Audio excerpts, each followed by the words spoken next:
welcome to the Tower Coffee Hour.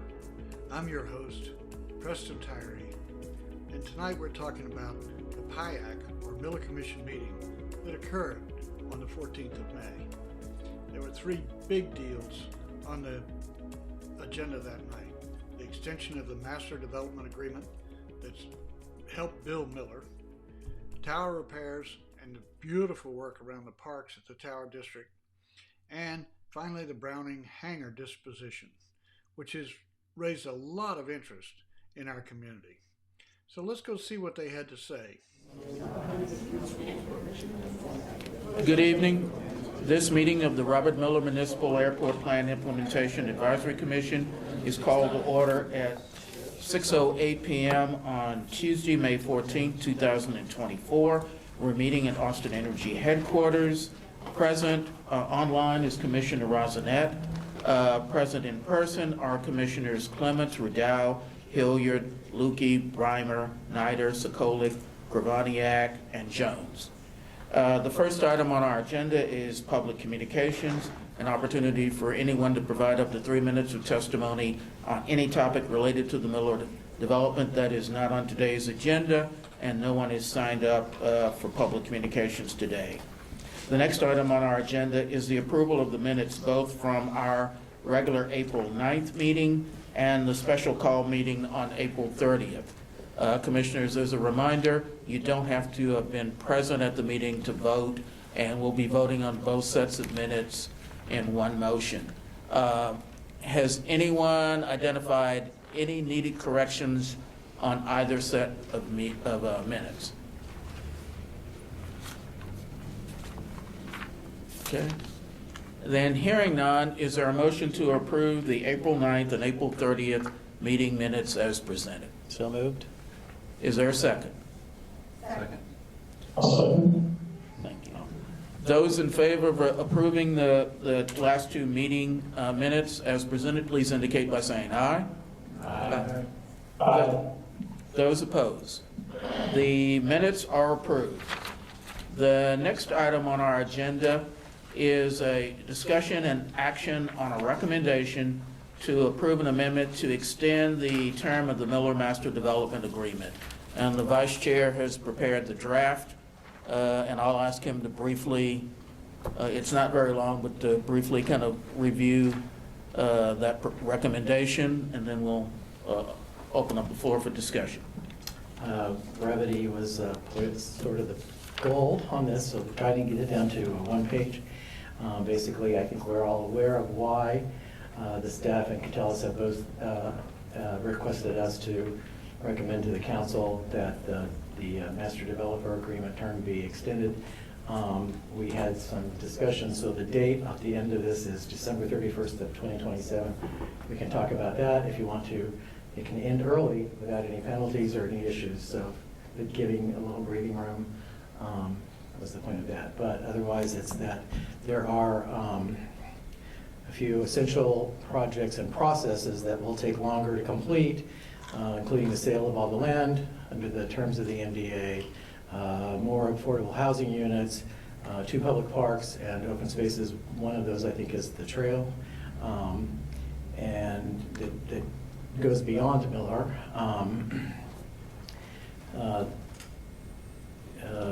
Let's see, the control tower, Roger Levon Taylor Senior Plaza, so the tower at the base of the plaza at the base of the control tower, sorry. And then, that was the trail was on the end there, so. Since 2004, when the master developer agreement was assigned, this project has endured 3 major economic setbacks, including the Great Recession, a global pandemic, and sustained higher interest rates. So that has slowed some of the development. And we are charged with advising council on the implementation of the master plan. So we're resolving to that the City Council approve an amendment to the Mueller Master Developer Agreement to extend the term to December 31st, 2027, with certain minor additional changes to support the extension in order to fully accomplish the vision and goals of the City Council adopted master plan. So any questions about that? I'm sure there'll be some more discussion, but I'll turn it back over to you to lead that. All right. Questions? Andrew? Yes, 3 years was a compromise between 2 and 4. Did we talk about 28? I don't remember 4. Oh, We talked about 4, especially called, and they asked for 2, but this is 3. Yeah. Yeah. Yes, Martin. I think 3 is sufficient. I think it's also a great guess as to what it actually takes. And I think, honestly, the week before we had our special meeting, I was actually considering how it was. We were going to just do this without the city actually allowing us to do it and just keep having meetings until we actually finished it. So I was really happy to find out that somebody had already thought of that in an official manner and that we were actually doing this in this way, because I knew that it wasn't finished yet. And so I feel like, 3 years is sufficient for a target. Commissioners, other questions, comments, thoughts? Yes, Andrew. Is there any reason to include that the handoff will still occur this year? And I think it's understood, but. Yeah, I had actually sort of, this is not just me, there was some staff input on this, and I had something that sort of related or referred to that, but that is supposed to happen this year anyway, and so I don't think that there's any issues with that. I think Catalyst being around for another period of time after that, they will probably be a resource if the POA needs to come to them for information. So, but yeah, that's my understanding, is that should happen this year. And before December 2nd. While I have the mic, I did have something, I think we're just directing or requesting, advising the council. We're not telling them to go to the city manager to negotiate this. And so Jill, can you explain that a little better? Why we're not asking them to go to the city manager to negotiate this? Yes, excuse me, thank you, Jill Fagan, City of Austin. So for this particular council action, because there's a associated action that's going to council, that's being heard before this commission this evening, there will be a posted agenda item with the backup information, with the amendment that staff will be asking council to approve executing with Catalyst, but the amendment would be included as part of the backup. So for this particular item, it's not asking the city manager to negotiate. Thank you. Commissioners, other questions? Yes, Richard. Thank you. I still would like to suggest that we go ahead with 4 years. It's, there was a mention about the interest rates. There's no indication the interest rates are going to go down anytime soon, based on the current information that's publicly available from the government.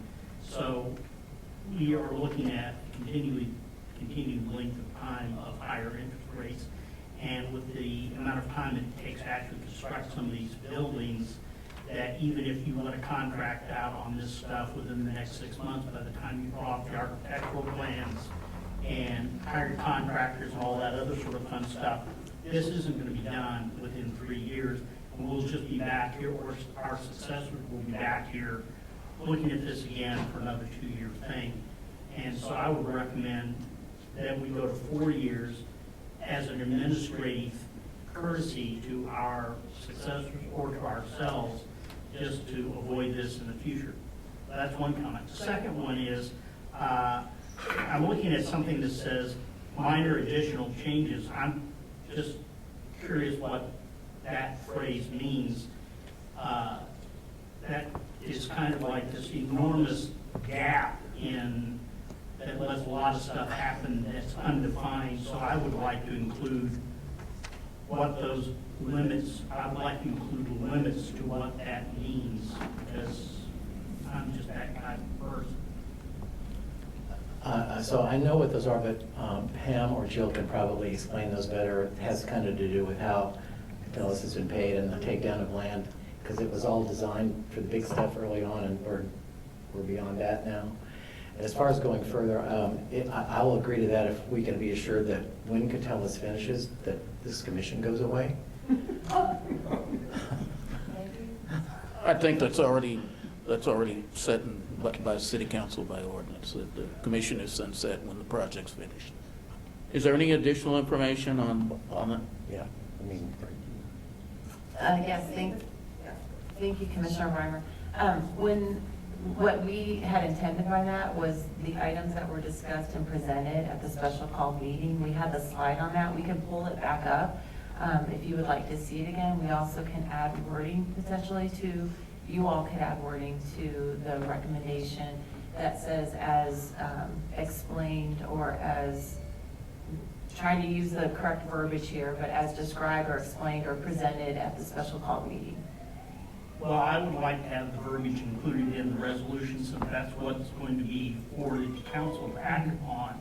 And if you don't specify the exact verbiage in the resolution, then it's up to the council to decide what those words really mean. And if we tell them what we mean, then there's no ambiguity in the text of the resolution. If we don't define it, then it's up to them to decide whatever that means, or someone else to tell them what we meant, which may not be exactly correct. If we are specific in the words that we mean, or if we provide guidelines in there that says we intended to cover these 5 items, or whatever it is, then that gives them a scope to operate upon. But if we just leave it to be vague the way this does, then it's open to interpretation to whatever it is the council chooses to decide, or what they are told that we meant. And I'm the type of person that likes to be really specific about stuff, so there's no ambiguity, or as minimal ambiguity as possible. So, I mean, I'm fine with the way it's set up, just I'd like to see some additional verbiage in there. And correct me if I'm wrong, the additional information that was presented at the special call meeting, that's going to be included in with the attachments that's going to be presented to city council, is that correct? So it's, obviously council can do whatever they want. I mean, Well, yeah, it's a recommendation, but, or not, so yeah, but the information, I think, is going to be included in with that packet. So is this the information we're referring to? Is that correct, Rick? Yes, that's my understanding. I think that there is, Or is it I'm just not, looking at that. or is it not the one that had the list of items? Second, okay. I'm taking, yeah. Has the council had, or will they have before the end of this month, a work session on this, or do you know? It will be, we don't know whether or not this item will be called for a work session. Certainly, council has the purview to call any items on the agenda as part of the work session. However, all of the information, as Commissioner Jones was saying, that will be part of the RCA and request for backup. There will be more information, including the draft amendment itself. That follows, as Pam was just mentioning, the second bullet here, extending and this was as it was presented here to you all, where we had talked about just initially the 2-year extension. And we definitely heard commission and appreciated the feedback recommending extending that longer. We had proposed 3 years. Certainly that's something that staff can take back as well, that really the recommendation of this commission is to extend it for 4 years. But then also the associated items, we're resetting the calculated annual acreage to be taken down now that we have less land. And then also an amendment to change the time for the final accounting, and then the last one to adjust the administrative fees to close out the project. So would you like to add those 3 bulleted items? Yes, that's what I'd like to add. Okay. Just for the sake of clarity, to make sure that it's clear what we're recommending to council. Okay. I'll accept that accept that. This is something we all discuss. This is not mine. This is No, I ours. understand. But I think that that's perfectly reasonable, so. Thank you. Kathy, you have a question or a comment? Yeah, and I think you're a little bit newer, but I think we should clarify that a certificate of occupancy on some of the last buildings doesn't mean the end of the MDA. It's like, not everything is gonna be finished when they're tying up that MDA. There's still probably gonna be some stuff going on, but Catalys's portion should be over. That's my understanding, yeah. Just wanted to clarify that. Okay, thank you. Commissioners, other questions or comments? This is Ken. Yes, Ken.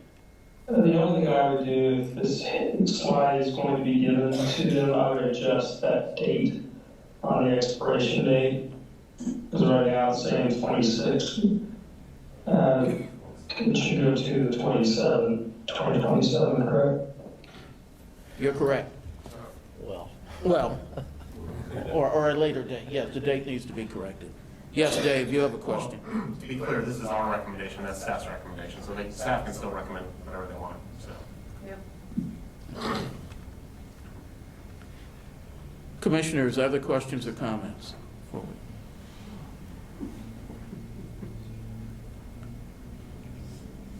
Is anyone signed up to provide any public testimony on this? Jill's got something else.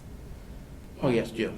Thank you. We just wanted to clarify that staff heard the feedback from commission, so this 2026 date this was based on what we presented, but the staff recommendation going to council currently is 2027. And so we heard that and we, we agree that 2027 is a good date. And to echo what Commissioner Sikolik said, the MDA terms for when Catalys's involvement or the milestones that they must meet to close out the MDA are still in place, and it is not for every building to be completed. And no matter what the extension date is, it still can end sooner if the obligations are met. So we feel confident and we're hopeful that those obligations would be met in the 3-year time frame, but we absolutely hear you that it is your prerogative if you still want to recommend a later date. Okay. Commissioners, any other questions?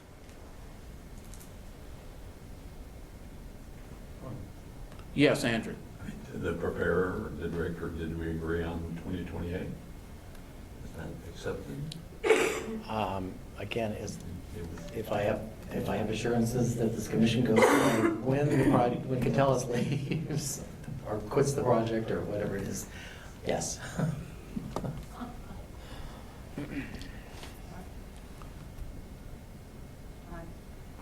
Oh, yes, Dave. Just one thing to consider, I mean, if we do extend it to 20, and I'm just playing a little devil's advocate very quickly, but if we do extend it to 2028, there might be, things might, how should I say it, like things could potentially, I don't want to say drag on, but they could continue maybe where they could have ended. And there is, from a city perspective, there's probably some financial obligations tied to, when we actually end, right? In terms of how that, Catalyst is getting paid, whether or not, there's, as I understand it, I could be wrong, but I think Catalyst is getting paid. If nothing happens, Catalyst is still getting paid as long as they're, part of this. So, now with that said, we would hope to end early, if we can end early, but I could see it kind of lingering. So, I'm fine either way, 27 or 28. Any other questions or comments? Is anyone signed up to provide any testimony on this topic? There is none. All righty, I'll go back to the author. Rick, did you want to make a proposal? And if there are any amendments, since we've discussed some, would you refer to those amendments in your proposal? Okay. Your motion. Make a motion that we approve this recommendation to council with the noted additions of maybe you can see them. Do we need to read them out anyway? The 3 circular bulleted items and the date of December 31st of 2028. Everybody clear on that? So I make the motion to recommend this. Is there a second? There's a second. Any further questions? Those in favor of the amended recommendation to council on the conclusion of the MDA, please indicate by saying aye. Aye. Aye. Those opposed? The motion is approved. The next item on our agenda is a discussion item related to the design of the plaza surrounding the control tower. Christine is going to start off the discussion, and she'll also introduce the other presenters from Studio 8 and Studio Balcones.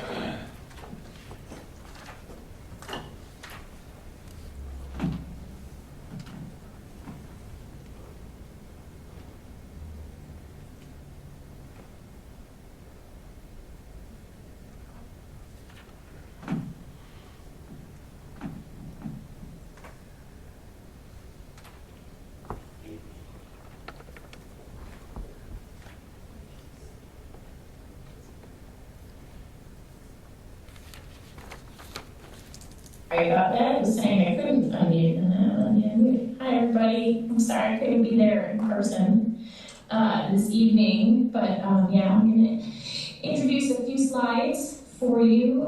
We're coming back to you today to talk to you about some continued planning and design that's happened on the Mueller Control Tower site located off of Berkman.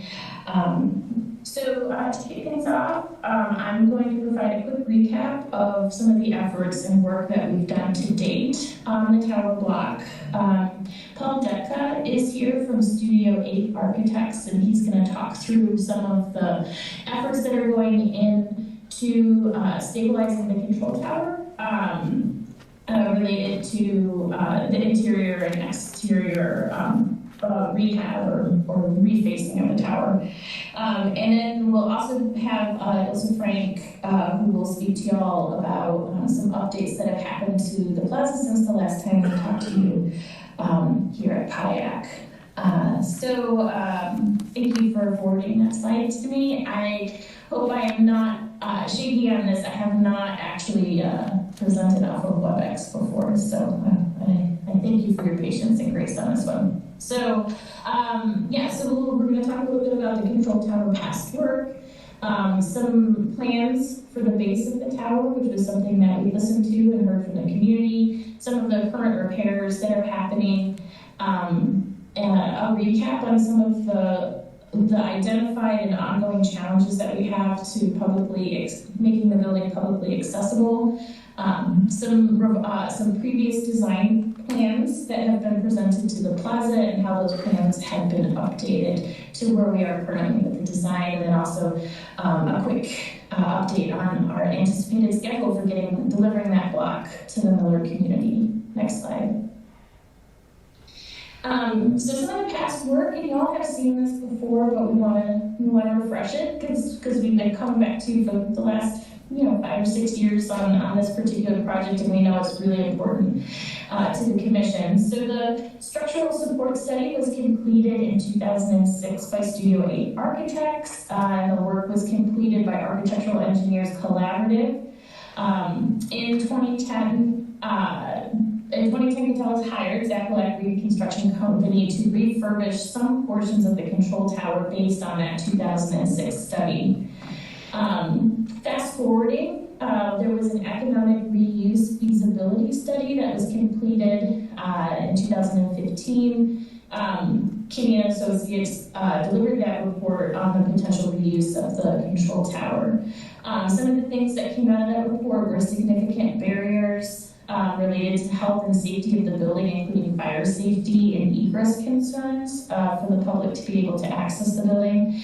It was also determined that the control tower was not eligible for the National Register of Historic Places because the adjacent terminal was removed. But local historic designation was identified as a possibility, which would help secure grants and also potentially provide for some tax abatement if privately owned.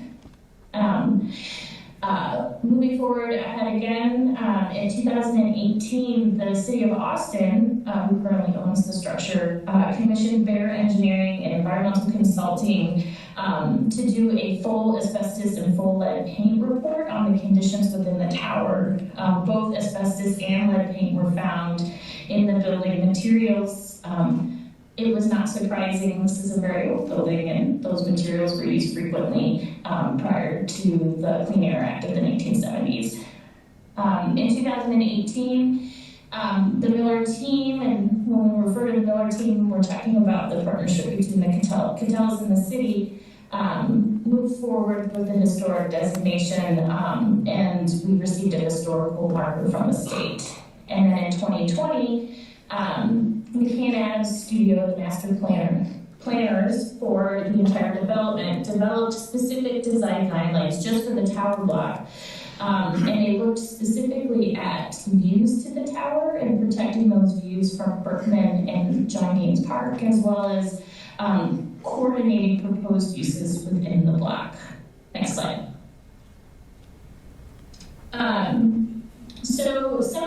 We heard from the community and we listened about some concerns about the starkness of the tower base now that it is visible with the terminal removed.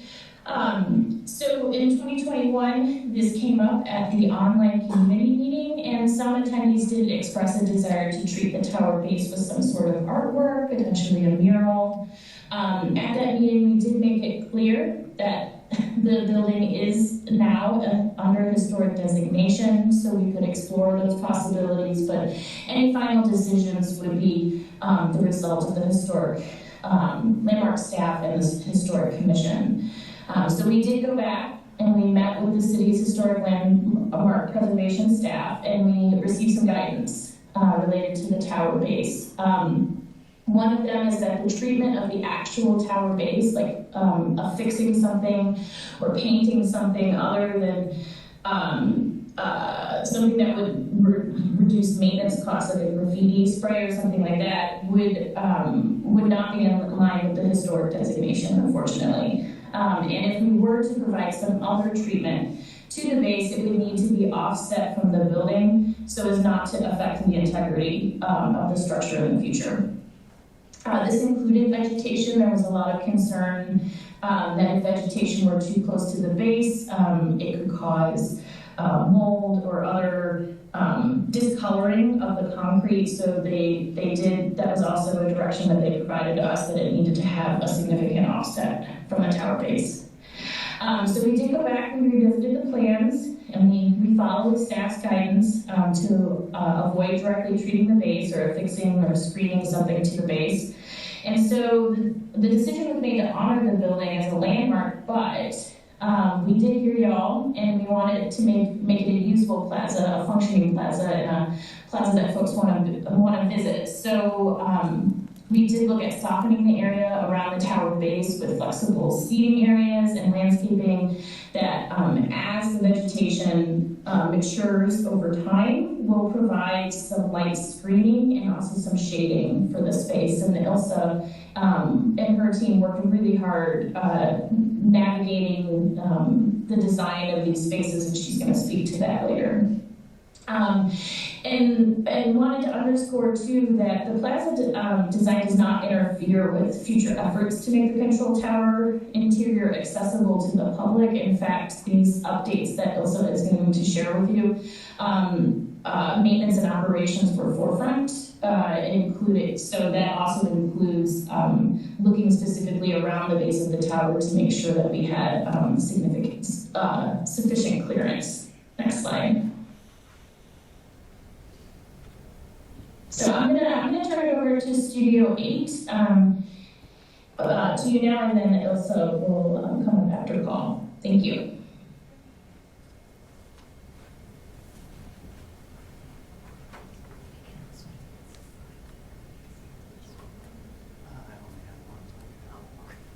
Hi all. I think everybody can hear me. I'm Paul Dickey with Studio 8 Architects. Our work on this was pretty limited. We're just trying to stabilize things. So we're removing abating the asbestos and the lead paint into the interior. We're we're removing the existing extraneous plumbing, mechanical, and electrical. There was one whole floor of just mechanical that we're probably getting rid of most of it and certainly abating everything. We're securing the elevator. We're leaving the elevator in place. It's tiny. It was only meant for the air traffic control personnel, so it's like literally 3 foot by 3 foot. And we're going to secure it in place and maintain as much of it as we can, but it's in pretty bad shape, and most of the equipment is rusted out. And then we're installing some new electrical. We're making it such that if maintenance personnel or anyone has to get up to the top, that we've got emergency lighting and lighting that lights the stair. A lot of that was gone. We're installing a new roof. The old roof was pretty badly damaged by a recent hail. Well, it wasn't actually the old roof. We put a new roof on in 2010, and it really probably needs a new one, and the hail did not help. I say replacing and installing new exterior panels. We're not really replacing the old historic two-color blue panels. We're only kind of touching them up. They're porcelain panels that we didn't want to disturb the historic nature of them. And so we're using a paint system that can just kind of touch up where there's holes in it or rust or things like that. All the color is going to stay the same. We are replacing some of the glass. There was glass, there was a lot of breakage, and so we're replacing that with something that is a lot safer. If it should get damaged, it won't fall and won't cause falling pieces of glass. And we're applying a new coat of paint on the interior. There's a lot of rust, and there was a lot of stucco inside that was rusting down to metal lath and things like that. So we're just trying to stabilize it by painting it all. The challenges to the tower, we've been looking at this for a long, long time, and myself and Chuck Nave and Gerard. And really, the elevator doesn't meet ADA. We really wanted originally to find a public use to get to the top of this and somehow get so that people could see the view up there. And it's just not possible from a building code standpoint or a fire code standpoint. We've met with city officials, and proper evacuation of the visitors in case of emergency. There's one stair, it's about 30 inches wide. It doesn't meet egress. You would need 2 of them. They would need to be separated by more than a third of the distance at the top. The whole tower plan is only 18 foot by 18 foot. So, getting a use up there and then providing restrooms and all the requirements of modern codes, you wouldn't have enough space left to do much. So the access for people with mobility is really limited. Again, the elevator does not even go to the top floor. It stops short.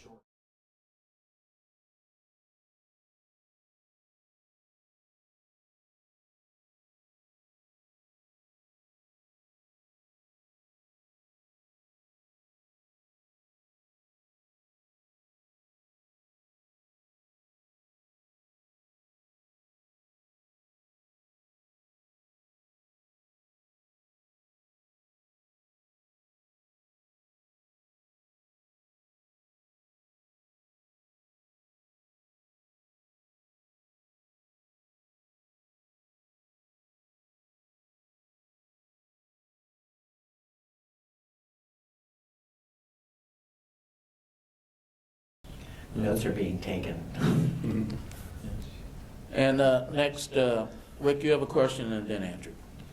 I just want to respond to that real quick. Ken, that plaque has already been created, and that language has been vetted, but we can share with you the language that will be going up on the signs. Thank you. All right. Then Rick, and then Andrew. So yeah, I wanted to second what Commissioner Clements said about the base. There's many other things. As an architect, again, it's like, I think it was a total missed opportunity when the terminal was taken down. That was a pretty cool building. I mean, it won design awards in 1960, and I think that it could have been retrofitted somehow for a use in the community. So I missed that, first of all. I agree that the base is just not attractive at all. There are 2 doors just above it that led out onto the roof of the building, which is where the original letters were stored, on the roof of the terminal. So that was taken care of. And so putting something that would make those make sense seems to me logical, but I'm a little lost that more is not being considered for the base of this tower, as it is. I also, the landscaping, you were talking about trees, and yet we're talking about the views of the tower being obscured. And so you're putting trees that are gonna grow up around, I realize they won't get as tall as the tower, but the paseo was, that is on this block was put in place so there would be a view from John Gaines Park, but the trees that were planted at John Gaines Park obscure the view through the paseo just significantly. So I'm a little concerned about that. I would almost prefer to see mechanical, say, shade structures or sails or something. Then I love trees, don't get me wrong, but if you're wanting to see this tower, I'm not sure that's the best solution. So those are just some comments from me, and I know it's probably too late to change any of this, but I really think that there should have been more public input, public involvement in sort of what do we want to see on this plaza than there seems to have been. Thank you. Andrew, and then Josh. I was just going to say, from an historical perspective, the naming of the plaza is reflects historical fact, and I would think the name would pretty prominently be displayed probably somewhere on the plaza. Josh? I was curious about bike parking. I've just heard of a lot of bike theft in the neighborhood recently, and I have like a really giant e-bike that I bring everywhere, and I've seen some bike parking that can be unscrewed, so the whole thing comes off. So I'm just curious about kind of the size of it to fit many of the cargo bikes in the community, and just how things would be secured. That seems like a small detail, but if it's a bike rack, we can only put a wheel on, that makes it pretty unsafe. So yeah, if there are any pictures, if that's been decided yet, if that's more of a transportation and public works standard, something that feels safe, you can put different types of chains and things on it. Commissioners, go right ahead. There is bike parking. I'm not sure how to respond about, that's an interesting point about e-bikes and what they might require. I'm sure we'll discuss that. Thank you. Yep. I do have something. Yes, Rick. I meant to bring this up earlier. Talking about putting the Noel sign up and all this. So the city this building is not being sold. So the city owns it. Is the POA going to be responsible for doing that? I mean, who's paying for this? Who pays to put the Noel up? If that's a city function, then don't worry about it. But if it's not, then alternatives should probably be considered. Any other questions or comments from the commissioners? Yes, Corky. Oh, I'm sorry. I'll just go ahead and say, we understand and hear the concerns about operations and maintenance, and so those are conversations that we're having and we'll continue to have, and we can provide an update on that here later as well. But we hear you. As Paul had mentioned, like the operations and maintenance, like even for access, but, just for it to remain a monument at this point still requires staffing and funding and all of those things. Yes, Andrew. I just hearing that construction starting to be finished first quarter 2025, but some things are still to be decided. And we heard some things next to the tower may not occur. I'd like to call for a presentation of the final design to this commission. Make a note of that. Any other yes, Dave. And this question is back to Jill. And just for clarity, do we know, is the tower going to remain a city property? Is that correct?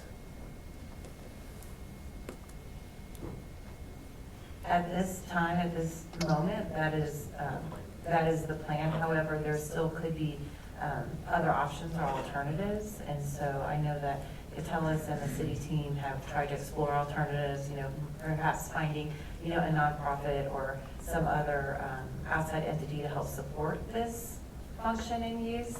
then we'll continue to work towards that. But as of this moment, the plan is for it to remain city-owned. But we understand there's a lot of details to be worked out, and that is information that I'd like to be able to come back to the commission and share. So in that scenario, if it would remain city-owned, then the maintenance of the tower itself would stay with the city? It's okay, if you don't know, that's fine, I'm just asking. Sounds TBD, okay. Yeah, I would suggest if the city owns it, maybe they can hang the sign for us, potentially. Martin, you have a question or comment? It seems like to me that the base of the tower is a great location to place some Austin aviation history. Having it be blank seems like a slate that needs to be utilized, and there's a good bit of history that could be put on there. I see a lot of potential there. Yes, Andrew. I'm sorry, because there's a couple of minutes left. Could we get a summation of the private uses that have been thought of? I've heard of radio station or program was interested at one point. Oh, well, not public. I don't have that information. Okay. I think it was around 2004, someone wanted to buy it to live in. It had no utilities at that time, so they couldn't do it. I don't know that that's an option that's out of the question if someone realizes the exterior of their home is going to be public. And it's a very vertical living, but you know, there's a lot of eccentric, rich people around, and if somebody wanted to do that, I want to be invited to the cocktail parties on the top level. Elon Musk Is any other questions or comments on this topic? Okay. And while we're checking to see if there's anybody signed up for public testimony, I just wanted to make the comment about, and this suggestions have been brought up multiple times over the years from this commission about the importance of explaining who the people were, since this entire project was driven by neighborhood leaders, and I think making sure that people know who Mr. Taylor was, and along with the other community leaders, because as somebody made the point a few years back, I would hate for somebody, and there's so many people in Austin who haven't been here very long and certainly have moved here since it used to be an airport. It'd be good for them to know that when they find out the plaza is named after Roger Taylor, that we're not talking about the member of a 1980s rock band, that we're talking about somebody that lived not very far from here.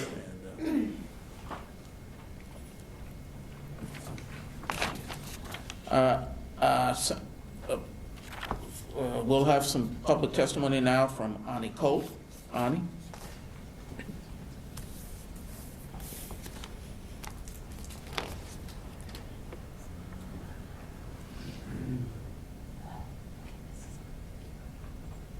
Thank you. There's a lot that I'd like to comment on, and I hope I can remember and get them in. First of all, radio station was, we had a meeting at Jim Adams' house years ago, and evidently you can't have one. There's one nearby. I think Karen Sharp may have been at that meeting. I want to say something about the plant beds. What I see around Mueller, having been here 12 years, is they look really good when they're planted, and that they are not adequately kept up. There's a lot of bare space in many parks, so I think that's something that needs to be considered. I also saw in the landscape design that it looked like it went into the 0.5 acres that is not technically part of this development. And there is currently work by a small nonprofit called WAAO to help bring a community house there that would serve Northeast Austin. We can see in design of that having a wonderful party place, event place could open onto that plaza so that it could be used, and it would also add to the use and the appreciation of that area. And finally, another thing I haven't heard you talk about is that there are 3 retail places that are currently being explored to be rented in or bought in that area. I have talked to both the realtors. I guess I won't say too much because I don't know how kosher that is at this point. But this can really be, we call it the Tower District on the map. And we're talking about creating this as a district, as a real place that's used and important to Mueller, and also speaks to the wonderful neighborhood that's over in that side of Mueller. We could really use that joy and that happening of being a good place to be. Thank you. Thank you, Ani. All right. And if that concludes all of our questions, we want to thank all of the presenters, and we look forward to hearing updates before the completion of the plaza. Thank you. The next item on our agenda is a discussion among the commissioners about the annual report to City Council. As a reminder, the report is due to City Council in July. We'll have to vote on the final version of the report in June. Since our last regular meeting, there is a rough draft, and I hadn't realized we hadn't gotten it to all of the commissioners, but we'll get that of sections 1 and 2, which is basically a summary of the activities the commission undertook during the previous 12-month period, and a description of which one of those activities fit within the kind of our mission, our guiding principles of this commission. The focus of our discussion in the next few minutes among the commissioners is about what goes in section 3, which we explain what activities we're going to undertake next year. Now, obviously, up until about three weeks ago, we thought that was going to be a very short section. It would only talk about transition-related issues, and only between now and December. Now, there's a possibility we may actually have 12 months or more to work with. Rick, in the past, and this is not set in concrete, in the past, Rick has volunteered or been volunteered to help lead the effort to put that section of the report together. I made the suggestion to him and to this commission that even if the project is extended by a few years, I think our focus should start turning to transition-related issues, because they're still going to be relevant. What we'd like to do is get your feedback now, because by the time we come back for our next meeting, we'll have to have a completed report ready for review with little or no edits. And traditionally, this is the opportunity where we kind of decide what we want to focus on, at least, and tell council what we're going to be doing. So, Rick, did you have any other comments or suggestions about section 3? Now, since there is more time in the project, I'm willing to work on it, but I do think the transition for the next 3 years, I mean, it's a little bit of a reprieve, and probably and needed. So I would like to still focus on what happens when Catellus goes away, and that we have a little more time to talk about that, to work out or ask questions about some of these things that have come up. I want this to be more collaborative than it has been just me in the past, because all I do is like, okay, here are the goals that was set for Mueller, and what are we hoping to do? And that still applies, of course. But there are other interests about what happens now. The POA having a really big one. So. Okay, commissioners, suggestions? Yes, Corky. Thank you, and thank you, Rick. Obviously, the transition conversation looms large here. And the thought I have, just as I was listening to this last conversation, we have a lot of dangling interests that are enumerated. And it's probably time to start beyond just the transition issues. We've got some issues we probably need to start looking at in terms of, are they still viable? Who's responsible? And what's the disposition of those activities? For example, I was thinking about the issue around signage at the Tower Park and how important that is. And I remember that we also were striving to have similar signage at the named parks and some of the other locations around. So we need to start thinking about all that. So beyond just the transition issues, I think we probably might start a litany of what are those dangling participles, with the understanding that the list isn't exhaustive. And it might be changing as we do. That list might change in 2025, in 2026, and 2027, either as some are accomplished and others are added. So yeah, of course, I'm happy. I think other members of the transition team are happy to help you, Rick, in any way to craft that section. Thank you. Commissioners, other thoughts? Yes, Richard.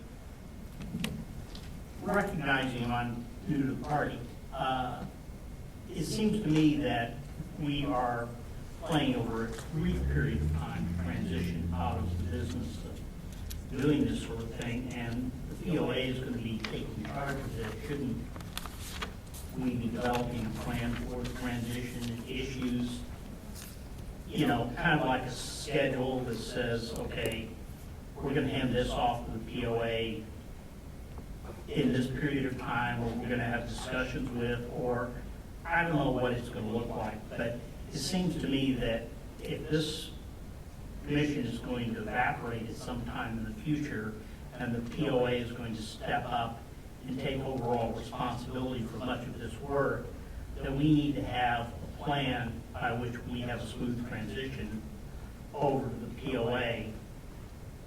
And I mean, it's just an observation, and maybe you guys already have been doing this, and in which case my comments are irrelevant. But anyway, that's my thought. And I'll just point out that, yes, the POA does have, and they've, for some time now, they've had a transition work group and a transition committee, and I think they're going full force because they've got a lot of issues. And obviously there are issues to the city, and then there's still some activities the master developer needs to take care of over the next few years as well. But so, yes, I'm sorry, go ahead, Kathy. I'll echo that. It's been ongoing for years, but thank you so much for those comments, because I think it's really, really important. But I'll help you. Oh, thank you. Volunteering. Can I respond to? Yes, Rick. So we don't really get to address the POA. Our charge is to advise the council. So if that's what it is, it's like, so we need to tell the council that, you know, you need to have the staff or whatever it is dealing with the POA so that when they get this from Catellas, that they're equipped to do it. That's about all we can do. We can deal, yeah, I mean, that's probably worth saying to the council. You know, we can hear from the POA if they want to come talk to us. That's one of the things that, because our scope is so limited, we have provided a forum, a community forum for issues about Mueller, and we'll continue to do that for as long as we exist. But all we can really do is advise the council. We can't tell the POA what to do. We can't ask things of them, really. It's a weird, yeah. We're not in a position to dictate anything to anyone, but we can say Sure. here are open issues that we identify that need to be addressed, and if that's already taken care of, hey, not a problem. But if we, as a body, say, either these things wandering around that seem to be loose ends that we need to, you know, tie off in the next couple of years. Well, this is going to happen, the POA gets handed off sometime this year, and before December 2nd. Right. So, yeah, anyway, it's, I don't even know that that's going to be applicable to the next annual report. It's weird. Whatever. Yeah, okay. Commissioners, any other comments, thoughts, or suggestions related to Section 3 of our annual report?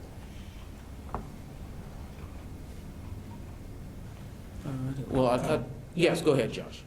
I'm always interested in just kind of continual updates on 51st Street, Airport, and all the traffic stuff. I don't want to drop the ball on that stuff. Yeah, anything to kind of talk about what we've heard about happening, and then in the future too, that we are constantly asking for updates on that. Because I was actually excited that it was extended, so that we still have a way to push and ask that programs and traffic improvements nearby, that we still have a voice in trying to get updates on that. Thank you. And if you've got anyone else has any other suggestions for activities for this commission over the next 12 or 13 months, just email them to Rick. Of course, always using our City of Austin email address for that. So. Any other questions or thoughts? Like I said, when we meet next month, at that point we'll have pretty much the finished report, and so that's why it's so important for you to provide your input now, because it's very difficult with an 11-member commission to try to do editing during the middle of a meeting. I think we tried that once, and I made a promise to myself that as long as I live, we would never, if I'm on the commission, we would never try that again. It was a painful experience for all concerned. So if there are no other comments, is there anyone signed up for public testimony on this topic? All right, hearing none, thank you. The next item on our agenda is, and I'll turn this over to Andrew, it's a follow-up discussion regarding the disposition of the Browning Hangar. Andrew's had some additional ideas since we met last month, and I'll let him start off leading the discussion, and then we'll all join in. Go right ahead, Andrew. Sure. A discussion item was sent out, I think, to all the commissioners. Everybody got the, we did? Be brought up then.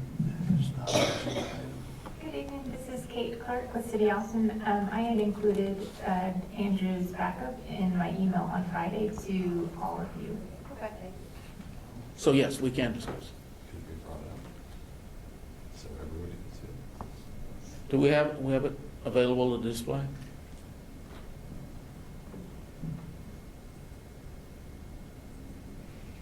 They're looking for it now. But yeah, we had a discussion at last month's, last month's. At the regular meeting. Special.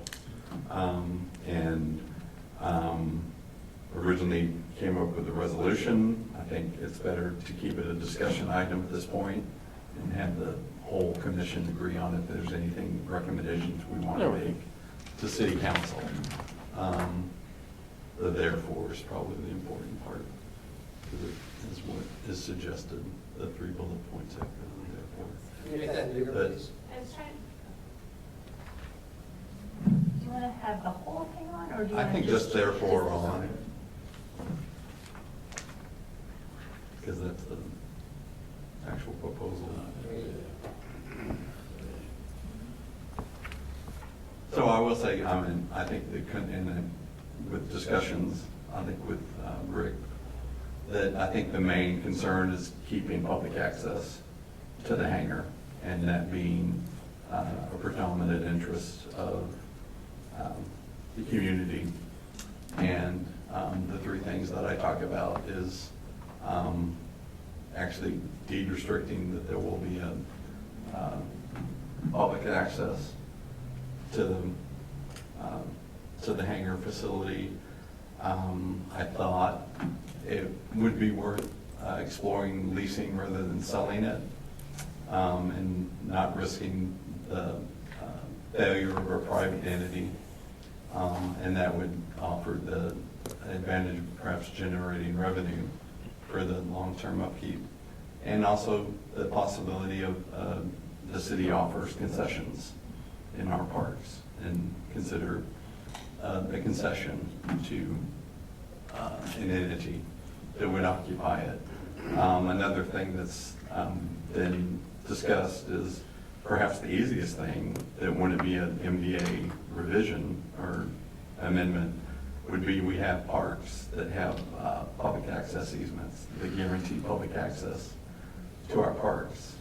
And this has has Lake Park in front of it, and I believe the street in front of it is probably public access. And I think there would be a common boundary line between the street and the front of this property that you would just, in the deed covenant, to however the land is disposed of, the building is disposed of, that you say the public always has access to that front, that interface between the street and the front of this building. That would reserve the rear if there needs to be private parking or private use, or expansions we've talked about. I mean, obviously, it had, historically in the past, it had actually additions out either side of the curved faces. But I think that another discussion item could be creating the public access between the front of the building and the public way that already exists in front of the building to always guarantee public access.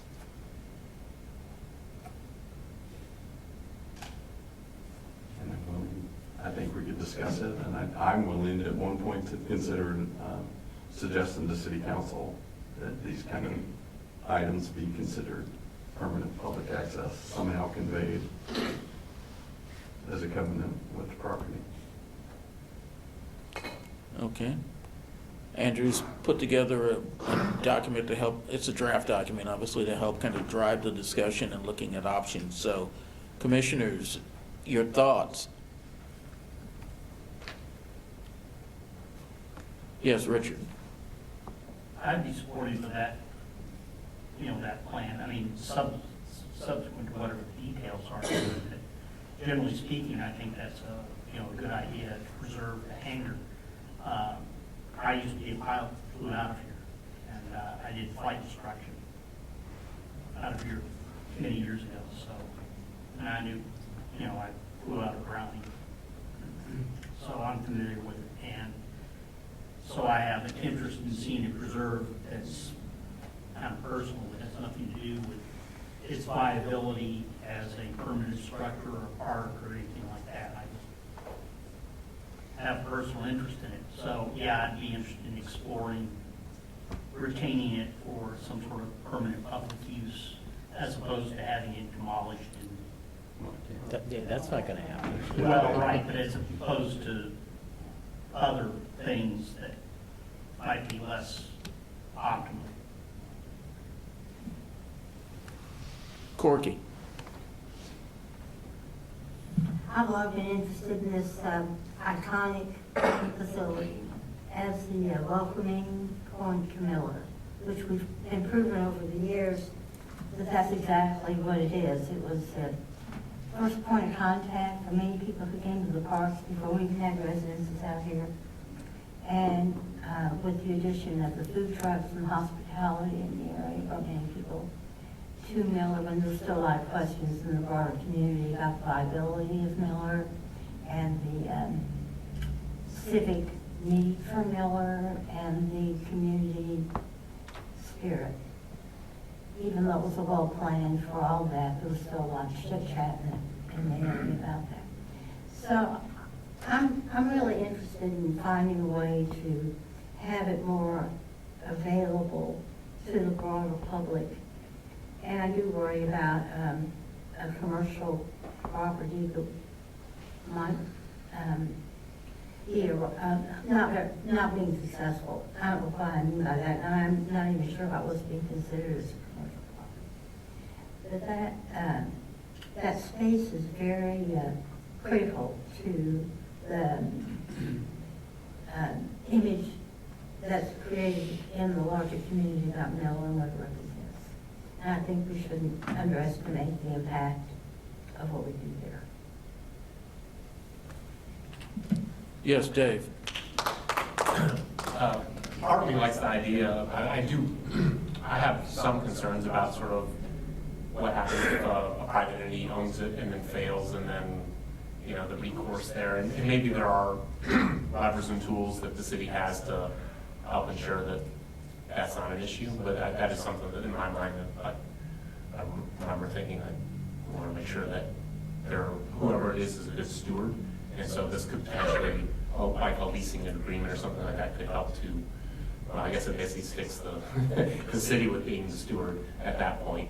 I actually like the idea of potentially having it as a you know, I'm not wed to one thing or another, but like having other uses, commercial uses in there that are open to the public, I feel like it has the potential to activate it even more than it is currently.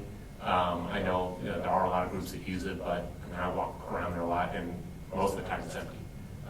And so, you know, I'm kind of excited about other potential commercial uses that were really very, very public facing and open to the public. And I think I may have mentioned this last time, but and kind of to the whole idea of easements and whatnot. And I used to watch city council meetings for fun at some point in my life. And I remember that, and I wish Chris was here because he'd probably be able to speak to this more. But if I'm not mistaken, there's actually like a hotel that's at the corner of Congress and First. I'm going to forget the name of it. Is one that got renamed a couple times. Yeah, that one. Yeah. I want to say like part of their their patio or something like that is actually like on city Boston property, and there's this whole like weird easement arrangement where like the public's allowed to go on their deck or something. It's just kind of like, it was very novel, and I was like, wow, that happened. So I feel like there are sort of precedents for perhaps maybe part of it, you know, could be a public easement of some sort to help ensure, you know, where the business could still be using it, but it still has a sort of public easement aspect to it. So that's what I gotta say. Thanks. Thank you, Andrew, for thinking about this.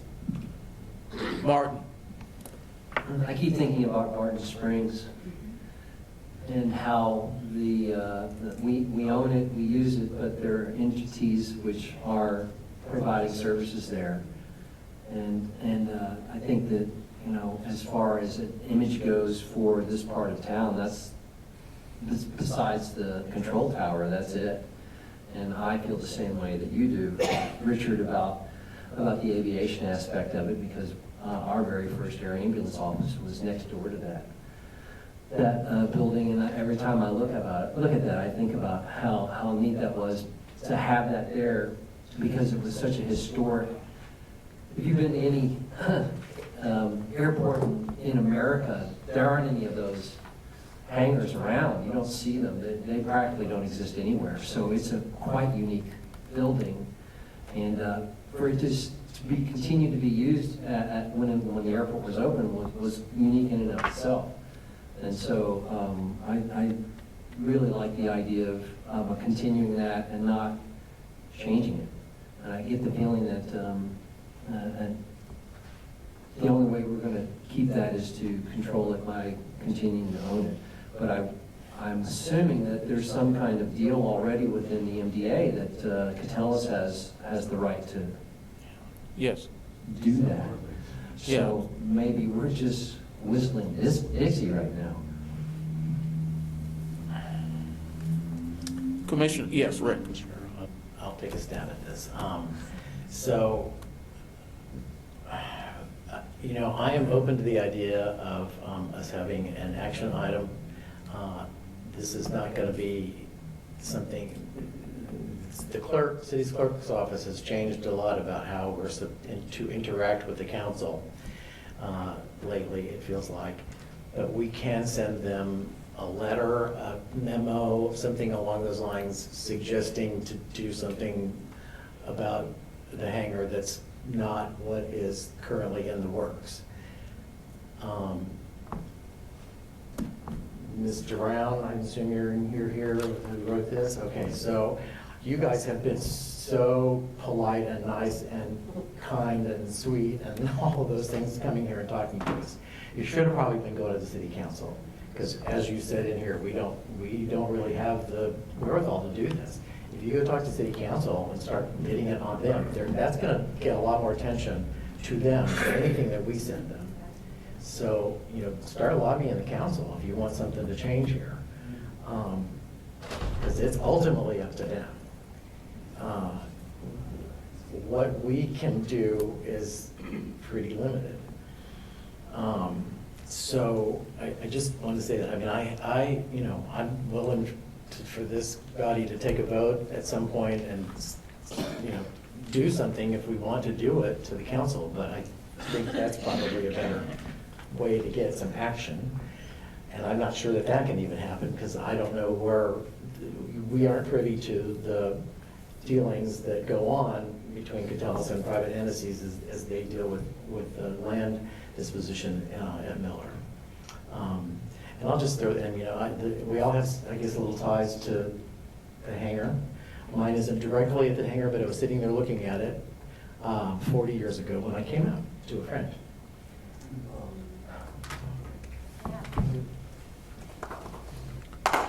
Yes, Richard, you have a question or comment? Yeah, I understand we can't compel the council to do anything, but in the spirit of what was offered here, in a broad sense, we can pass a resolution to offer support to people in a broad sense, and I don't know the exact phrasing. And Andrew is over there taking copious notes as we all speak, and I'm sure he will be in a position at the close of the meeting to go home and draft something that is suitably eloquent that we can form as a resolution and pass on to the council, saying that here we go. And the people in the audience who have come to do this might say, well, the commission has passed this as a sense of history or whatever it is, and we would appreciate it if you examine this as an opportunity to preserve a small part of the history of Austin in whatever manner is appropriate. And then they do whatever it is they do, and if they're able to work with Catalyst to make that happen in some form or fashion, then hey, it's a win-win. If they can't, then we've done our best. Kathy. I'm only going to make a really small comment. That every time that Greg is here from Catalyst and talks to us about this situation, they have been so good at really, really trying to do what has been right for this neighborhood for a lot of different ways. And it's kind of hard to try to change the MDA when they've been working really, really hard on this for years. And again, we're not privy to it. We don't have access to those private conversations. But it could already be something really, really cool that takes a financial burden off of us and the city. And that's the only, I'm just going to stop. What?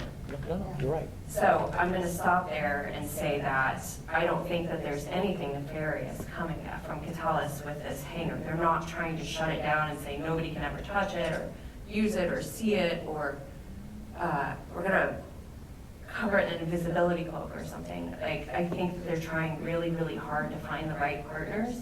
And I think it's hard to have any conversation like this without knowing. And so we're kind of in this purgatory. Yeah. That's it. Commissioners, any other comments or thoughts on this topic? Oh, I'm sorry. Yes, Ken, I'm sorry. So I really appreciate Kathy's comment. I think this is very well done, but as I read it and I was thinking about it, it's like we're sort of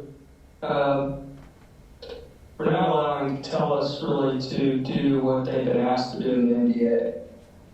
I think they've heard various people who use the facility, have met with them, and I almost feel like if we jump the gun, we might end up doing more harm than good.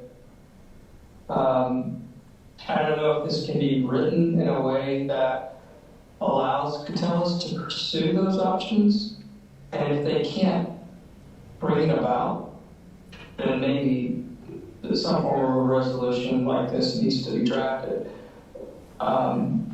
That's sort of where I'm sitting on this right now. And I do support the use of the facility to be open to the public. But I also recognize that there's a cost to maintaining that site, and all that burden cannot go on the city and it definitely cannot go on the neighborhoods that are there. Thank you. Thanks, Ken. Yes, Dave. Yeah, I too, I will say that I actually have faith in Catellus, like, in terms of the first, whoever they're gonna get in there, the first go around, they built up enough confidence that I'm like, they're gonna get the first tenant right, I'm pretty sure. I'm worried about the second one. And if there's anything we can do in terms of, and I'm not the lawyer here, so, you know, but if there's something, any other clause or real estate magic that could help push that in the right direction for the future tenants, I could definitely see where things could go wrong on the second tenant. Anyone else have any other comments on this topic? Suffice to say, some of the questions that have been raised and suggestions potentially could be helpful, but I think, as somebody who never went to law school, I think definitely a lawyer would need to, with some understanding of real estate law, when you start talking about public easements on private property and finding unique ways to accomplish that goal, and finding entities that would want to work with the property under those conditions. It sounds like it's rare, but not impossible, if I understand that correctly.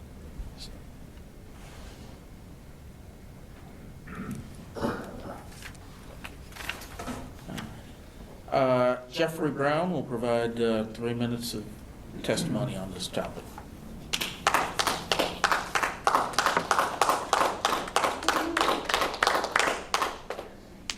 Hello, and I'm happy to say I agree with all of you, really. Good evening, and my name is Jeff Brown. I'm here to propose a new approach for creating a brilliant future for the Browning Hangar. Recently, there's been considerable discussion about the potential sale of the hangar to a developer.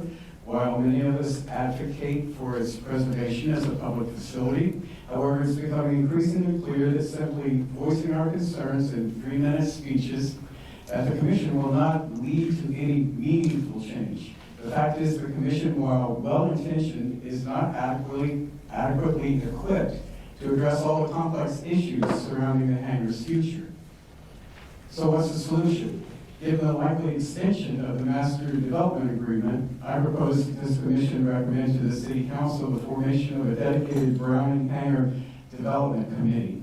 The committee would be tasked with crafting a comprehensive strategy for the hangar's long-term future.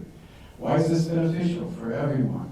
First, it allows the City of Austin and Catellus to focus on other pressing matters related to the Mueller development. Second, it relieves this commission of the burden of tackling issues beyond its scope. More importantly, it ensures that the community's voice is heard and incorporated into the decision-making process. An excellent precedent for this approach can be found right across the street at Patterson's Park, renovated tennis courts. The transformation of that facility can serve as a blueprint for what we can achieve with proper planning, community engagement, and financial support. There is even a concession company running the tennis facility under a long-term contract with the city, a situation similar to what community members and potential concession companies might like to see at the hangar. By emulating the success renovating the tennis courts and the space around them, we can create a vibrant, substantial future for the hangar and its surroundings. To achieve this, the new development committee will need to conduct thorough feasibility studies, engage with the community, and collaborate with experts to determine a detailed plan for the hangar's management and operation. Just as the tennis courts receive support through a $4 million bond, the development committee will secure similar resources for the hangar's revitalization. In conclusion, the city and Catellus are counting on this commission to provide the necessary recommendations to achieve their objectives. Likewise, the citizens of Austin are depending on the commission to chart a course for the Browning Hangar that reflects their values and aspirations. Therefore, I urge this commission to take decisive action by recommending the establishment of a Browning Hangar Development Committee. Together we can ensure a bright future, prosperous future for the iconic hangar. Thank you. Thank you, Jeff.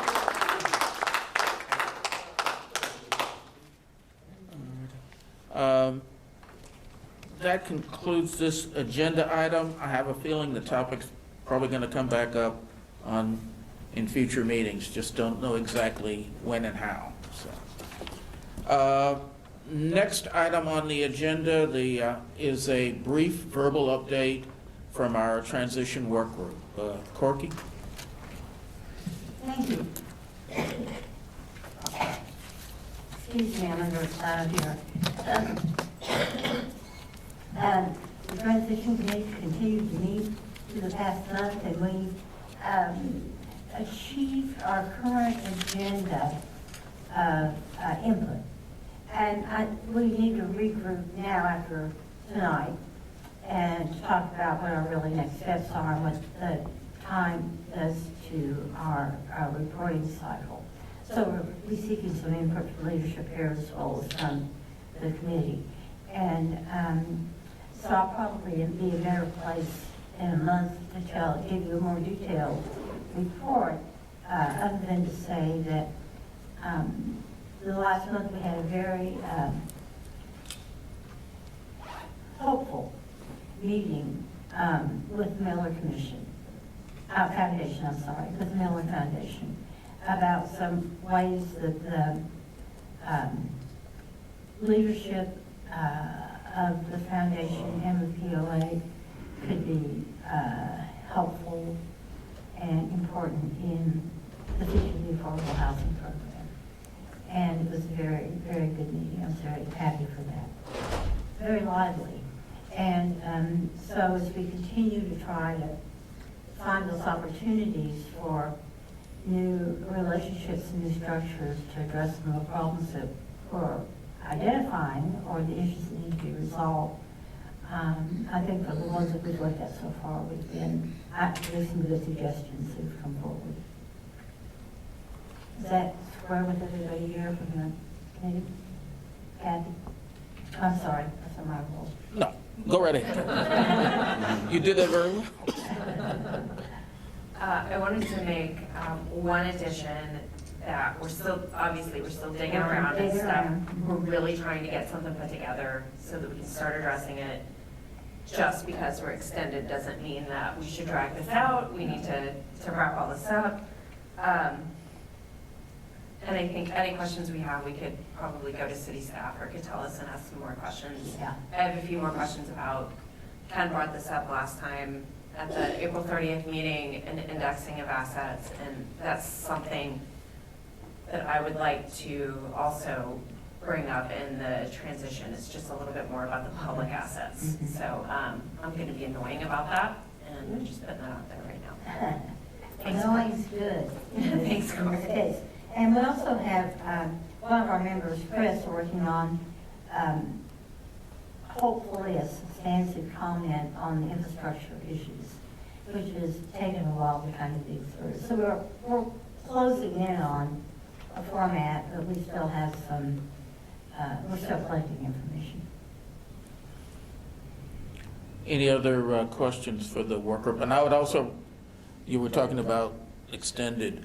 Just a reminder, commissioners, per the rules that we've gotten from the city clerk's office, our work groups can only be active for one 12-month period. Yeah. So we're talking August here. Yeah, but it is possible to reconstruct a transition work group should the city council do what I think we're hoping and extend the deadline for the project. So the transition issues go on, and we can always find ways to help address them and have a forum for working with the other stakeholders on this. Any other questions or comments for the work group? Thank you for your work. Yes, thank you. If there are no other questions or comments from the The commission, Claire Jane will provide 3 minutes of testimony on this topic. Okay. Hi, I'm Claire Jane. I've lived in Mueller since 2008. Thank you to everyone working on the transition to the neighborhood being resident managed. That's an exciting milestone. I am glad we have some more time with Catalyst actively working in Mueller, though. I hate Greg had to head out earlier this evening. As someone who does appreciate the many people who have conceived of and contributed to our community going back decades, I appreciate that they could not have conceived of anything like the Austin we're living in now, or a neighborhood with this much density, even more density than anticipated at the beginning of construction.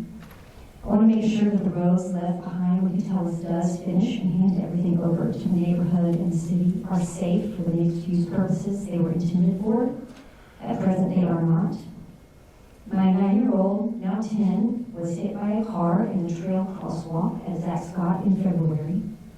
He went up on the hood of the vehicle that has been up the intersection and was thrown to the other corner of Zach Scott and Tom Mueller, where he pulled himself up on the curb.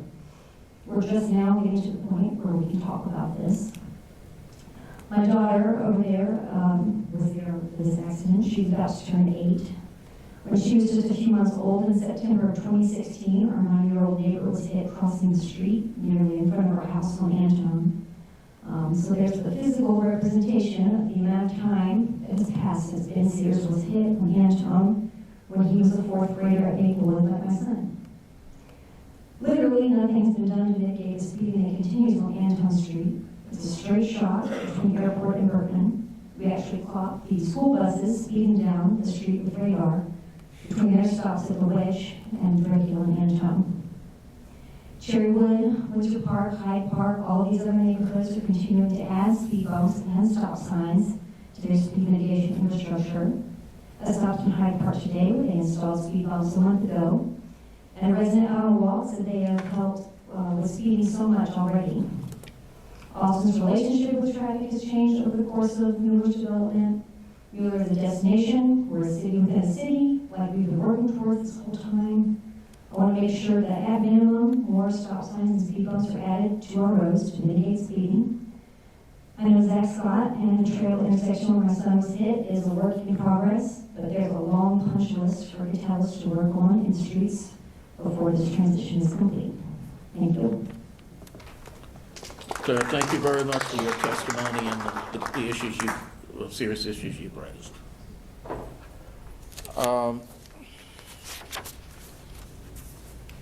Commissioners, that includes all of our agenda items.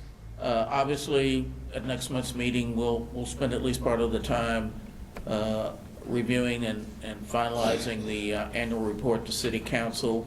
If you have suggestions for other agenda items, please email them, preferably in the next week and a half, using, of course, your City of Austin email. With that, is there a motion to adjourn the meeting? So moved. Is there a second? Yes, Andrew. I would like to read the commission's charge, because we continue to say that we advise on the MDA fulfillment. And the commission has advised the city council on implementation of the master plan, the 1996 Robert Mueller Municipal Airport Process and Goals Task Force report, which includes things that aren't in the MDA, including public access to the Browning Hangar, and other redevelopment issues at Robert Mueller Municipal Airport, including proposed amendments to the master plan, land disposition strategy, traffic, urban design and zoning issues, demolition of existing facilities, and at the request of the city council, make recommendations on amendments to the master plan and other matters related to the Robert Mueller Airport redevelopment. Our commission is much bigger than just seeing that the MDA is followed. It's all those issues that we can bring forward. And I will point out, since we'll be discussing it next month, that background information and language is included in our every year in our annual report, including part of the history, because we know there are changes on city council and there may be new council members who aren't familiar with us or many of the other boards and commissions the city has. So we've got a motion and a second to adjourn. Any objections? Hearing none, the meeting is adjourned. Look forward to seeing everybody for another very active meeting next month. So that's it. Sorry about the hiccup in the middle. We lost some camera function, and not sure. We looking forward to maybe getting the audio when it gets posted later, but we'll see what happens. Take care and hope to see you down the road.